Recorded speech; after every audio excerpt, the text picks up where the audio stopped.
Pictures of Me by GregoryBrandt. There are very little, if any, pictures of me from my youth. If you've heard some of my monologues, you knew I grew up with a very unloving father who would never take pictures of me or my twin brother. He hated us and let us know daily. Our mother had custody of her two sets of twins for a brief period of time up until my brother and I were about 5 and our 2 older twin sisters were about 9.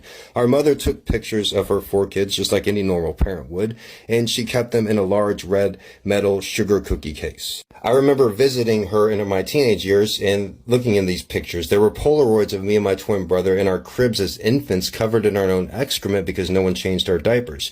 I remember pictures of our first grade birthday party, notable pictures. It was before our father had killed our spirit, and as I looked at the pictures as a teenager, I couldn't believe that my twin brother looked. He was smiling ear to ear with his arms around his first grade friends like they were his best buds. I didn't even recognize my own fraternal twin brother. Who was the smiling first grader? I'd never seen him smile like that before. I'd never seen him as happy like that before in those first grade pictures.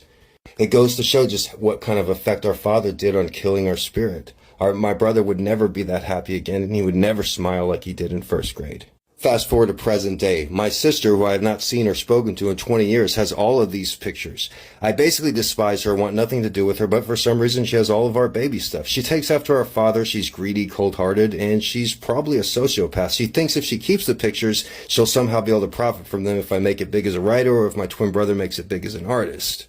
She's looking out for herself and she's unable to express empathy. I was born at the end of 1979. I was a teenager in the 1990s. Like a lot of people in this time that didn't have many pictures. Pictures were not as even common as they are today. Above all else, I wish I had a picture of my first girlfriend, Shanessa. She was very beautiful, and it was a very beautiful time in my life.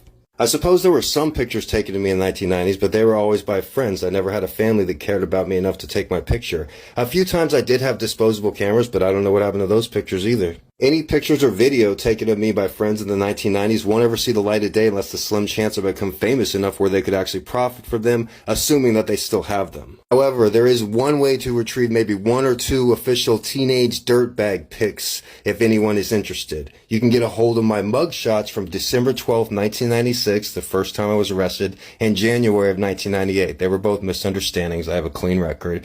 But I think they might have actually forgot to take my mugshot and fingerprints in 1996, but they definitely did in January of 1998. These are the only teenage pictures of me you could ever find. Personally, I would love to see my mugshots, and I'd be willing literally to pay $100 to anyone who could find them.